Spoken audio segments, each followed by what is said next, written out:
I'm Paranormal Activity, and today I'll be talking about zombies. More specifically, my love for the zombie subgenre.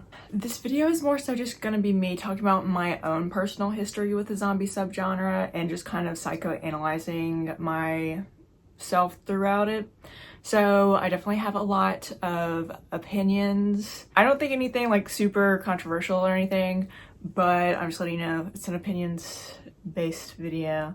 And I'm not a zombie historian by any means. Oh, by the way, I'll probably be talking about some spoilers for some of these pieces of media. So if you haven't seen any of those, I'll leave like a timestamp below of like the different ones I'm talking about. Truthfully, it has been a while since I've seen some of these, so if I say something like just factually incorrect, just ignore it. I'm definitely one of those people that horror has literally been a part of like my whole life, and it wasn't like intentional, it's just been that way. Yeah, and so when I say like it has been a part of my whole life, I literally mean like from an extremely young age. My like interest in the horror genre definitely started with zombies. So this is just like my own experience. Like I'm not sure like why I was particularly interested in it, but if I had to guess, okay, I'm a child of divorce, and I got divorced when I was extremely young. So I've definitely been taken to some movies I like probably shouldn't have seen, mostly by my dad.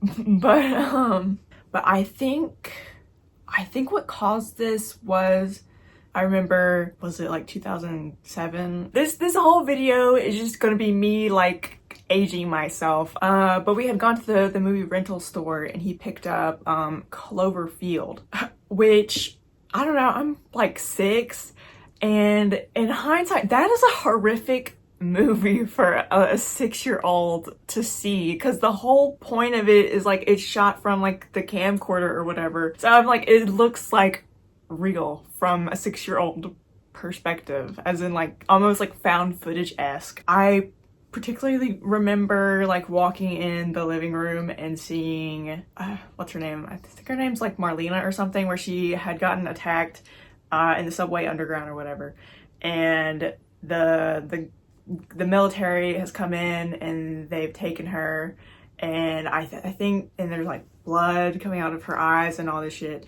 and she like explodes or something, and that was the scene that really stuck with me.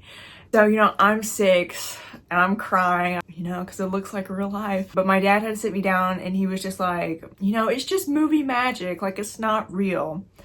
And I think those words definitely like stuck with me, because it was like every time after that, when I saw something, I would just like immediately kind of revert to, oh, it's movie magic. Which is probably how I got like really into like behind the scenes stuff and like researching like how movies are made and stuff like that. I remember when he would spend time with me, he would take me to this arcade, and they had this House of the Dead arcade game, which I believe they made a game for this on the Wii, so you can still play it. And that was how me and my dad bonded. So we bonded through playing zombie games. I believe Cloverfield might have been like my first kind of introduction, and then I Am Legend came out.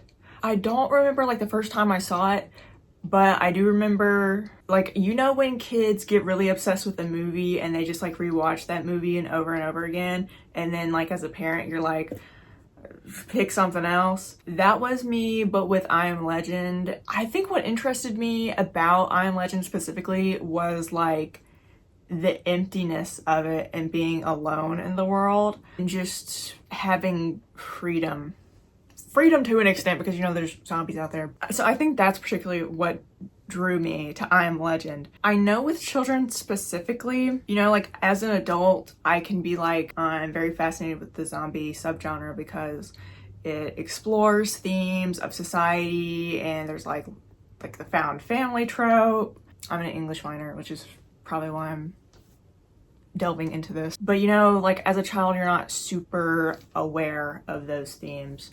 But I definitely think I was attracted to like the darker elements and these like high intense like emotional kind of scenarios. I haven't researched this at all, but I have heard that like children that are like kind of neurodivergent, they will watch a lot of horror as kind of like thrill seeking or dopamine seeking kind of like behavior.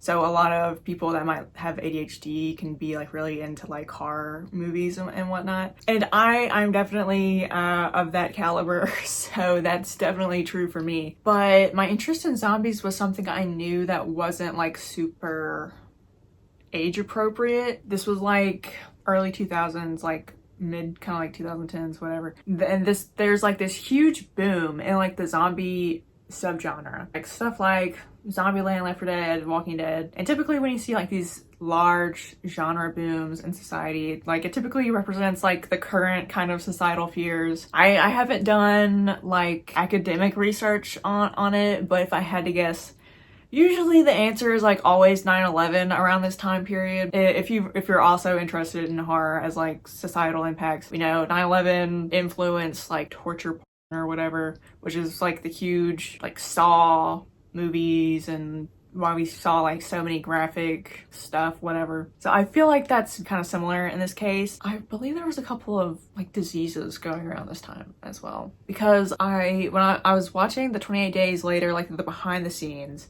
and it was just so interesting because they were doing these interviews. I guess this was like 2003 or something, and they're talking about stuff like foot and mouth disease and mad cow disease and how scary it would be to like experience like kind of like these pandemics.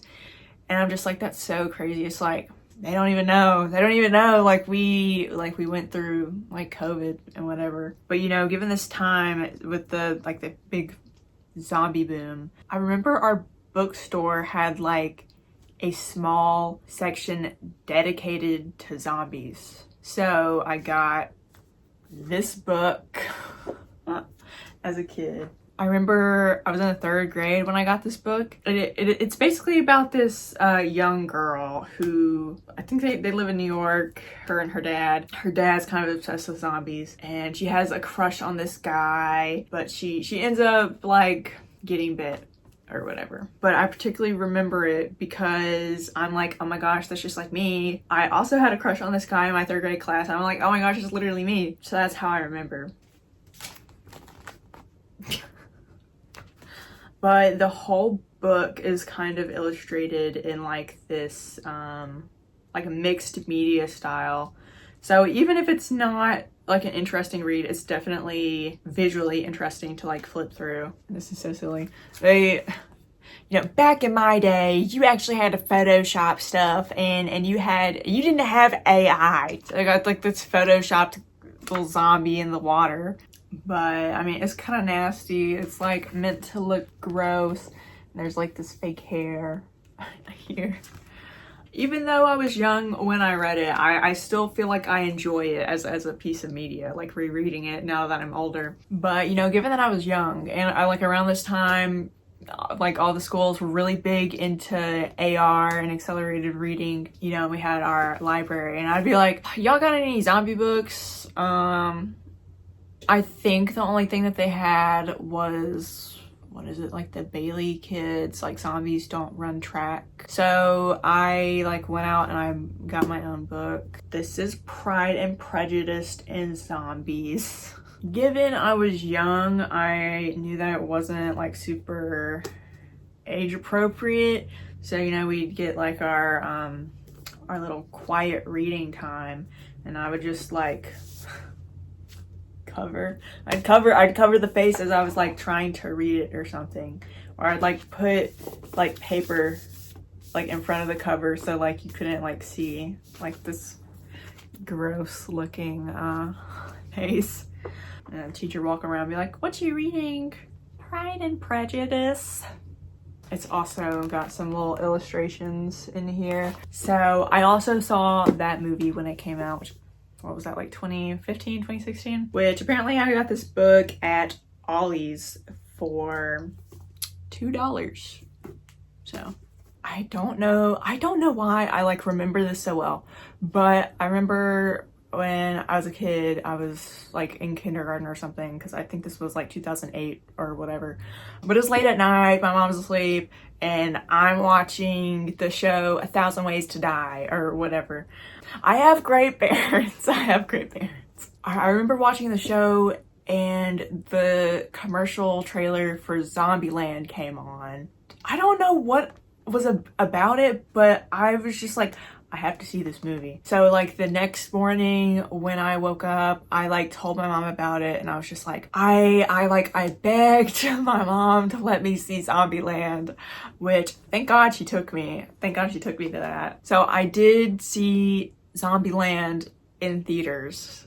I mean, I didn't have any nightmares or anything, which I'm so glad she took me to see it, because to this day it is still like one of like my top like favorite movies. Like for me like it's in my top 5, because I really enjoy like the comedy of it. The zombies are gross, and I feel like the humor of it holds up decently. But I did see Double Tap. I wasn't really a big fan of it. I think the humor feels very different than the first one. I don't agree with the whole everyone's too woke for comedy take. I think that's just like a cop-out, because it's like you're watching these shows and I'm just like, okay, these jokes just like are not funny. But granted, it's been a while since I've seen like Double Tap, so I can't give you like any specific examples, but I just remember like the vibe feeling very different than the first one. But yeah, I'm a huge fan of the opening intro of Zombieland, where it has like Metallica, and then it's showing all of these scenes of like how this zombie virus is like impacting all these different areas. And they start off really strong in front of like the White House, and like the zombie picking up like, what is that? I guess like the news camera. Oh, the Metallica intro is so sick. You can watch the Metallica intro on YouTube, okay? But it's got all these scenarios, and all the people are like running through the credits, and like they're interacting with the text on the screen. It's just really cool. Which I've been a background actor for a couple movies, and so watching the intro scene and like watching the people in the background, because you know once you do it you start like noticing it.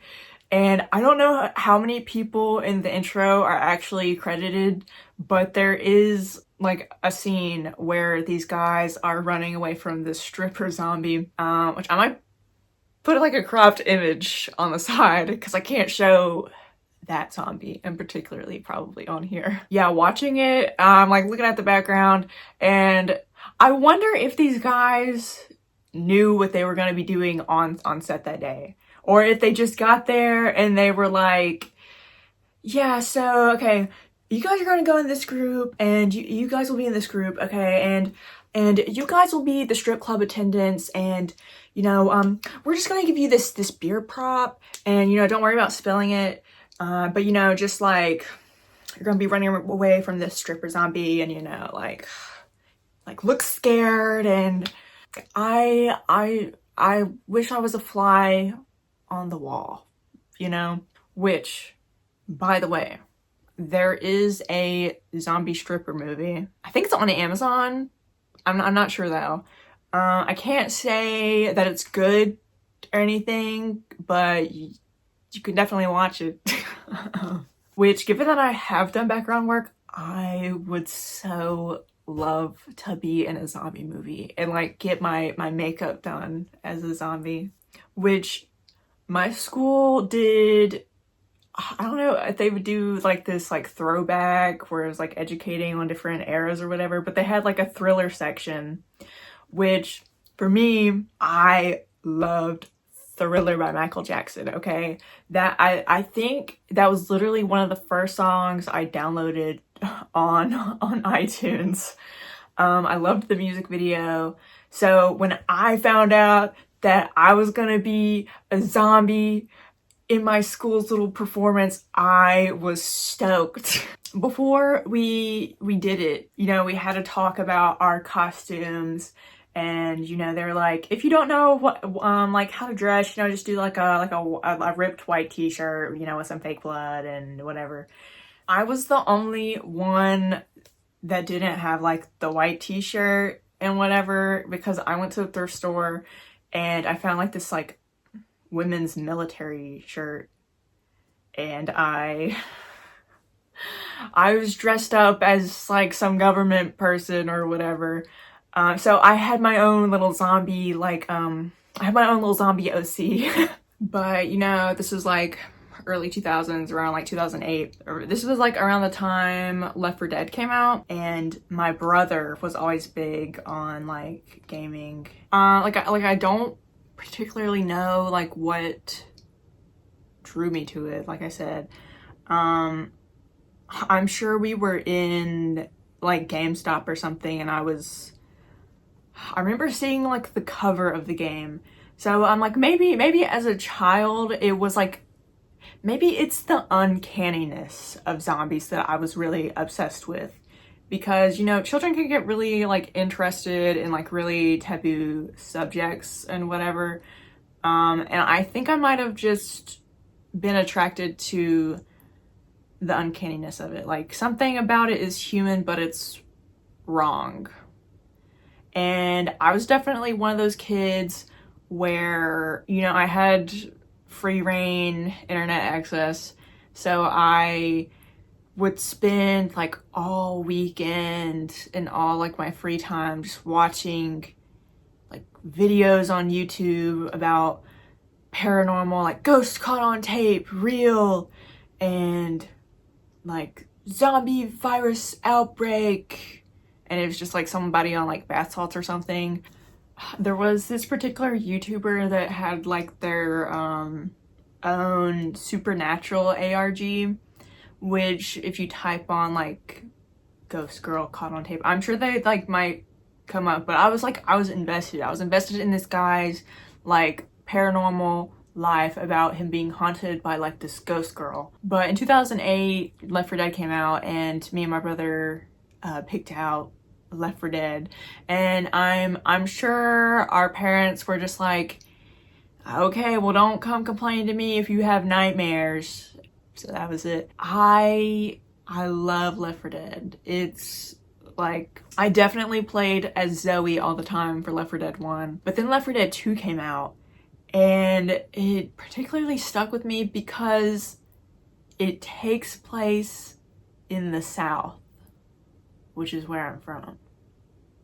So, like, a good bit of it takes place in New Orleans. Like, I've been there, like, I've walked those streets, like, those are real places. And it's like, they have these Southern characters, and they're not meant to be, like, stupid caricatures of, like, Southern people. Like, they're actually, like, very, like, they're real. Like, I can probably tell you like 2-3 real life people that act just like Ellis or Coach here. While yes, Ellis is a very like silly and charming character, but he's definitely one of the characters like with the most personality. So I always played as, I was either playing as Ellis or Rochelle because she was a girl. Oh, thank God! I thought I was the last woman on Earth. Yeah, I know that feeling. But, you know, it's up to my brother on whether he wanted to play Ellis or not. So whether I got to play Ellis. Which, it's so... I really blame Valve for making Rochelle, like, as unlikable as she was. Because they genuinely, like, they cut, like, a lot of voice lines that I think really could have, like, enhanced her personality. So, I mean, we know she's, like, a news anchor, caster, whatever they're called, and she has like this Depeche Mode shirt. So I mean, at least we know she has good music taste.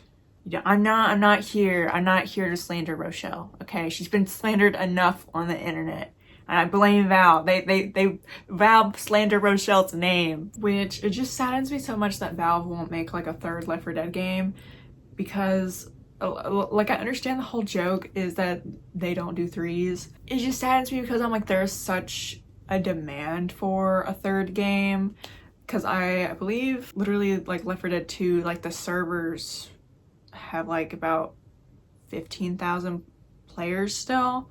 So it's like the game servers for it are still very active, which is crazy for like a game 10 years old like that. Which I know people that like still play it like pretty frequently. So originally I believed it because they had like some copyright issues with like Turtle Rock and Valve buying Turtle Rock, which is why they made like the Back for Blood, and that they won't make it because they have like internal conflicts, but that they did start, which I did not play Back for Blood. I wasn't particularly like interested in it. I believe it has some like kind of fantastical elements, like card game dynamics, and it just didn't appeal to me. Dude, if you I feel like you could release a third Left 4 Dead game today and give it no promo, and like it would be like a bestseller. I believe that's what I believe. Which I was one of those people. I was like a frequent YouTube user, and I was constantly looking up like Left 4 Dead movie trailer. So for years there was like a rumor that Left 4 Dead was going to have a movie, but obviously that never came true. If they could do a decent movie, I'd watch it. Which, speaking of Left 4 Dead, I literally found this like 2 years ago. I think I found it like at an antique shop, and it was fully sealed. And it's so cool.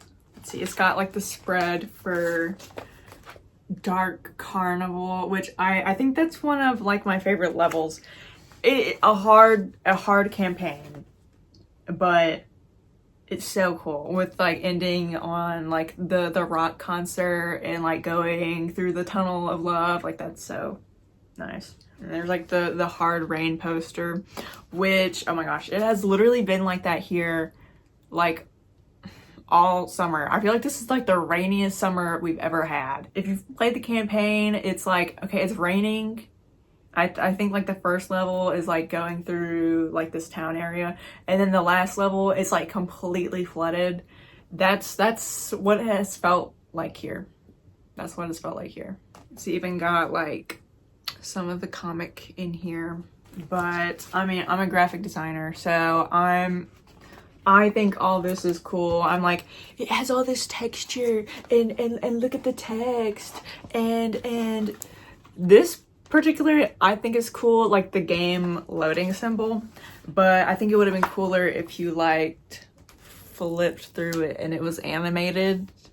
That would have been cool, but that would have taken a lot of work though. And you're probably thinking, Kara, you know so much about zombies and apocalypse. What would you do? Well, I'll let my good friend Chandler Riggs tell you what I'd do.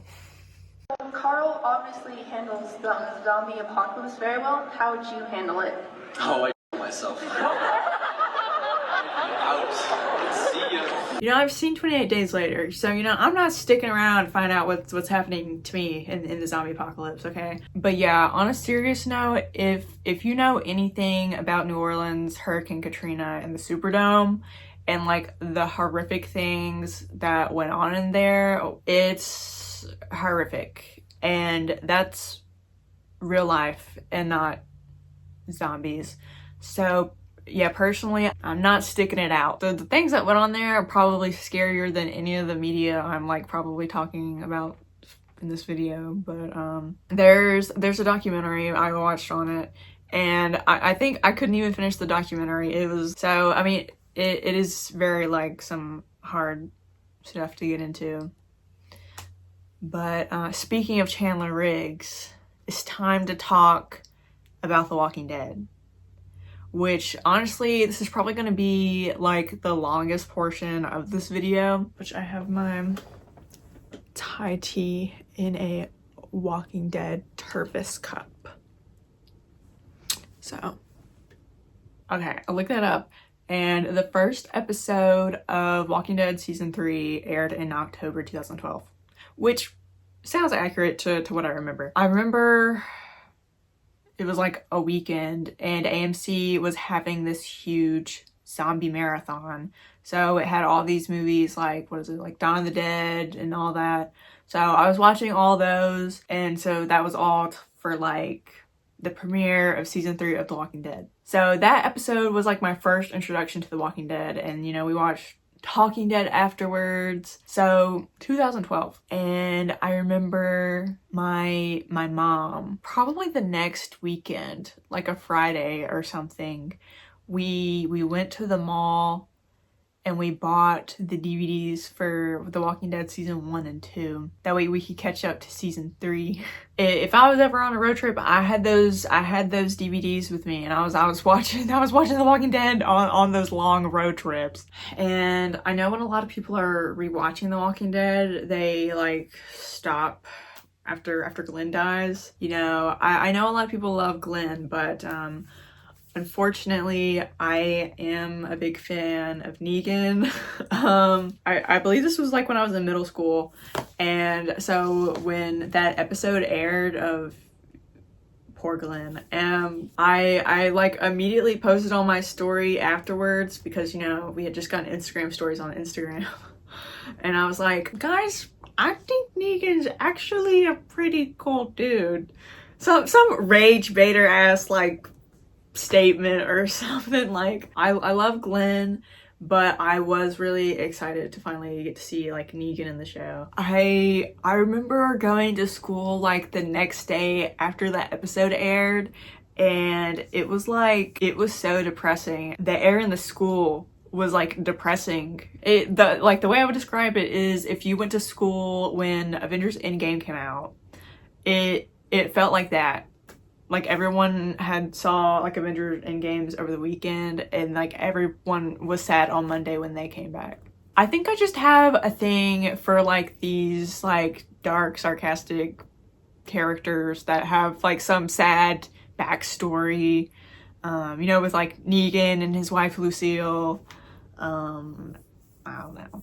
I know when a lot of people go to rewatch The Walking Dead, they'll like stop after Glenn dies. You know, when I rewatch it, I personally just rewatch like the first and second season. I think I really enjoy like the beginning stages of the apocalypse and whatever, and like getting established. So I rewatch 1 and 2 a lot. But if I want to rewatch like the whole thing, I typically tap out at season 9. I will say the death that got me was not Glenn, but Carl. I think it's just because we're like a similar age.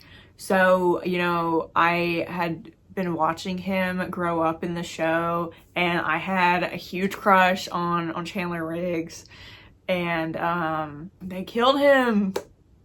They killed him in the show. I really boo-hooed over that one. And I think it pisses me off because, you know, not only does it not follow the comics, you can see here, which I was actually gifted these by a friend. They're like, my stepdad gave me them. I don't want them. Do you want them? So I have the compendiums. But so like, not only does it not follow the comics, but it was such a shitty way to go. Like, it was such a slap in the face. Like, it was so anticlimactic. I'm like, y'all couldn't have given him like a cooler send-off. Like, I know y'all didn't want to pay Chandler Riggs his money, but y'all couldn't have done it cooler. Which, as someone that, like I said, who did background work, I completely believe that is what happened. Because if you're a minor, I believe you can only work 6 hours. But if you're over 18, you can work like the full 12 and over. So, you know, typically once you take like the lunch break in the day, like the minors like can leave. But granted, I'm not an expert in that, but that's typically how it goes. That was such a slap in the face. And I know they got the Walking Dead spinoffs. I'm gonna be real with you, I have not watched those. I like refuse to watch them. They like piss me off. What I have seen of it, my stepdad was watching like the first episode of the Rick and Michonne spinoff. From what I remember and what I could tell, okay, I ended up watching like some YouTube essay video on it because I was not about to watch the show. But apparently Rick is like kidnapped by this kind of like militaristic survival group, and he's like chained up and they're like releasing them to like kill all these like burning walkers. So Rick kills this burning zombie with this axe, and you know the zombie's on fire, so he uses the fire from the zombie to sanitize the axe so he can like chop off his hand. That is so stupid. Y'all irritate me. I'm like, I don't know what all they got going on with like Daryl and Paris, but the spinoff with Maggie and Negan, that makes no sense. In what world would that make sense? Like, that would only make sense to me unless you like took place in an alternate universe. And some people have told me that apparently there's like some romantic tension between Negan and Maggie now. I'm like, that makes no sense, bro. That makes no sense. That literally makes no sense. He killed her husband, essentially. Like, why would she? So I don't know what they got going on over there. I'm not watching it. The only spinoff I want to see is like an alternate universe where they did not kill off Carl. I'm like, y'all just need to give him his money. Like, pay him. Okay? Like, it really pisses me off. Like, The Walking Dead to me, like, it really is like seeing an ex, because it's just like it was so good. Like you could have been great, even. Like, you could have possibly been the greatest TV show of all time. Because that premiere before Glenn got his head bashed in, it was like the highest viewer count they ever had for that show.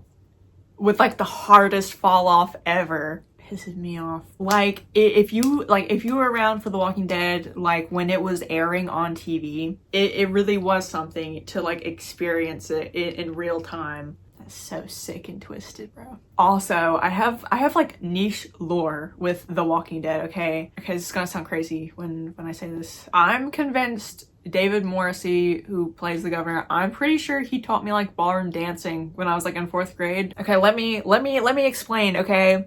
Because I have, there's a story to this. At my elementary school, every year they would teach like the 4th graders like ballroom dancing. For my year, when it was our term, we had this instructor come in, and he was this British guy, and he asked us kind of randomly, and he was just like, does anyone watch The Walking Dead?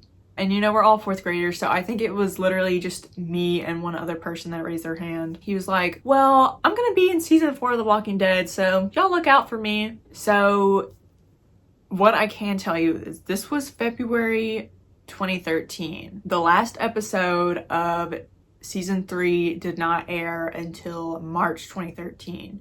So he said this before season 3 ended and before like there was promo for season 4, basically. So I had forgot about this because season 4 of The Walking Dead did not air until October 2013. So with how strict AMC was with like The Walking Dead, I don't think he would have even been allowed to say what character he was playing. But when I remember it, he was a British guy, and I remember his name was kind of like generic, and he was really tall with like broad shoulders or whatever. And it's like he did look like David Morrissey, which there are so many British actors in that show. So for a British actor to come to like the southern United States, I imagine the role has to be like pretty big, at least, because it would make no sense for a background actor to fly from the UK to southern United States, because they would just get local background actors. And I did Google it, and apparently David Morrissey does support like a bunch of charities that go to schools and teaches like the arts or something. I don't know. But I have done everything in my power to try and figure out who it was for a fact. And like I've gone through articles online about like my old school and David Morrissey, or like researching who was there at this time. And I've gone through old yearbooks, and oh my gosh, this pisses me off because in every yearbook, you know, they have like the end of the year section where they have all like the little activities that you did that year. Okay, in every yearbook they have like the ballroom dancing pictures, except for my year.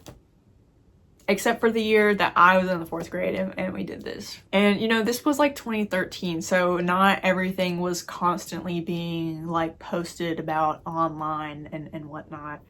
So unfortunately, I cannot say for a fact, but I'm pretty convinced that it was him. So if David Morrissey, if he ever goes to like a convention or something and it's like near me in some capacity, I will go and I want to ask him. Because, you know, I was in 4th grade, so there's a possibility I could be misremembering. But like with the timeline and, you know, it was a British guy, it was some white, like tall, like broad-shouldered guy with like some like common name. So I'm like, so I do remember that, which, I mean, it did say that he did like some musicals in the past, but I feel like most actors do musicals or like start off with like regular theater before moving on to like TV acting. Yeah, I don't know.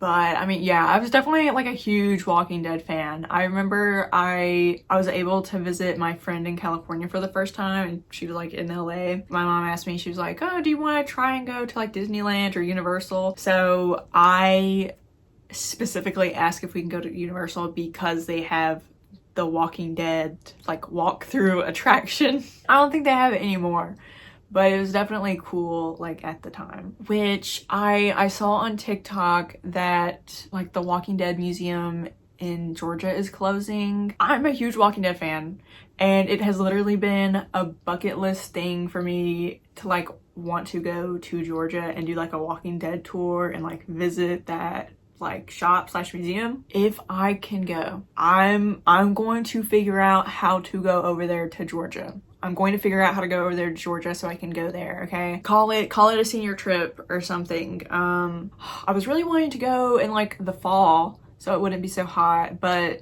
I guess July will have to do. If I can somehow figure out the funds to go over there, like I'll do it. Like maybe I'll make a little vlog out of it or something. What else can I talk about zombie related? Oh, Dead Island, okay? I believe I bought this around the time like Left 4 Dead came out and all that. You know, pretty expensive game. I could not get through it, which the trailer for Dead Island is so sad. If you are sensitive to like bad things happening to children, like don't watch the game trailer for Dead Island. I was thinking, I was like, you know, I played that game when I was really young, like maybe it was just hard because I was a kid. No.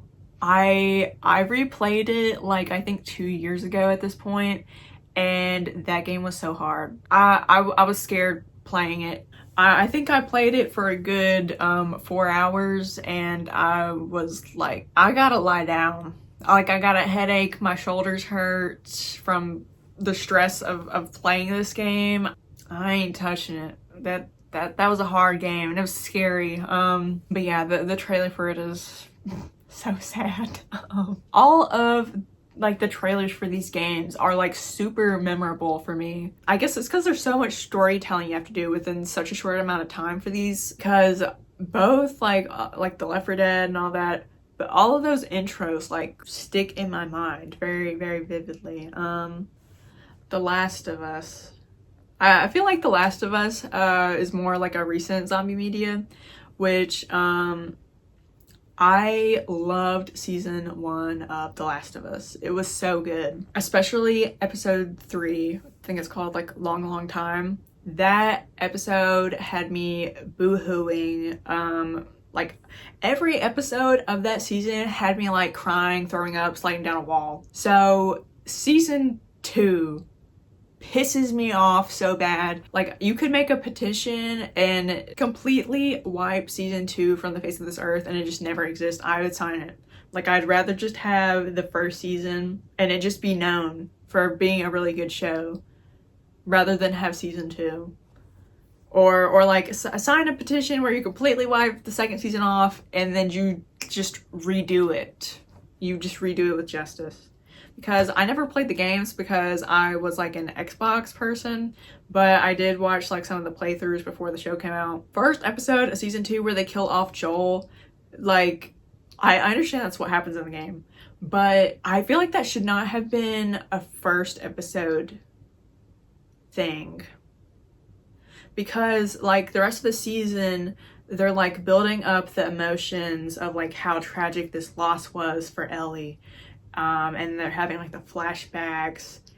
Like I feel like that should have been included before killing off Joel, because like I said, I like every episode of the first season like emotionally impacted me. I didn't feel anything for any of the episodes in season 2. While I thought like the little zombie horde was cool in the first episode, I just did not really care for that season at all.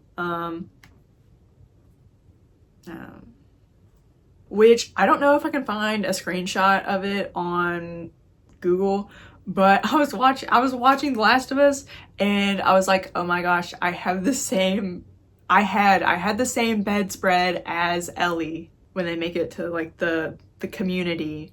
I had the same rainbow bed sheets when I was a kid, okay? I know a lot of people get introduced through the zombie subgenre through like Evil Dead. Personally, I'm not as big on Evil Dead as a lot of people are. I understand like a lot of people get really into like visual effects through that movie as well. But like 1 and 2, it's just like, I feel like I'm just rewatching the same movie over and over again. Out of all of them, I definitely at least like Army of Darkness. That one's definitely my favorite. It's so campy, but like it's good. I like Bruce Campbell, but I guess the most recent zombie media I've seen is probably 28 Years Later, The Bone Temple, which I definitely think 28 Days Later is probably one of like the best zombie movies of all time. It might be like a close second to me because Zombieland is truly my favorite. But yeah, 28 Days Later, it's like I feel like it's pretty accurate. And I appreciate that it does have a happy ending. I'm not really a fan of 28 Weeks Later, but the beginning part of it where that guy basically abandons his wife is so cold. It like sticks with me. I did watch 28 Years Later, like the first one. Like I thought it was I liked it, but I really liked The Bone Temple way better than the first one. It felt just like really emphasizing like human connection between, was it Samson and the doctor? Felt very human. So if you saw 28 Years Later and you didn't really like it, I would definitely recommend seeing 28 Years Later, The Bone Temple, because in my opinion, it was just better. Which I actually got spoiled for this movie, but at our movie theater, they had this little trivia that you do like before the movie starts, and it was like, which actor from 28 Days Later returns in 28 Years Later, The Bone Temple? And it showed Cillian Murphy, which you literally do not see him in the movie until the very end. So that was literally spoiled for me. I can't quite remember, but I'm pretty sure it's like technically an after credit scene too. Like it's not, you just like spoiled the movie for me I'm about to see, like. But it's just so crazy to think about like how this genre has impacted my life so much. I know a lot of people get into comics because of The Walking Dead. That's probably a huge factor for me as well. And I know a lot of people like Robert Kirkman, and that's how they got into. So I may never fully know the extent to which this genre has impacted my life, but yeah, I guess the whole purpose of this video is I want more zombie media, and I want good zombie media, and not just like pre-existing franchises. Because like I feel like there's a lot, but also not really. I've been obsessed with zombies like a good portion of my life, so I feel like I have seen a large amount of zombie media, like whatever shitty movie I could get from like the rental store or Redbox, or I'm at least aware of a lot of media in some capacity, even if I haven't seen it. But if you want to recommend me something you don't think I've seen or read, feel free. I don't know, maybe I'm just greedy and I just want more. I just want more media. But that's my video. Bye.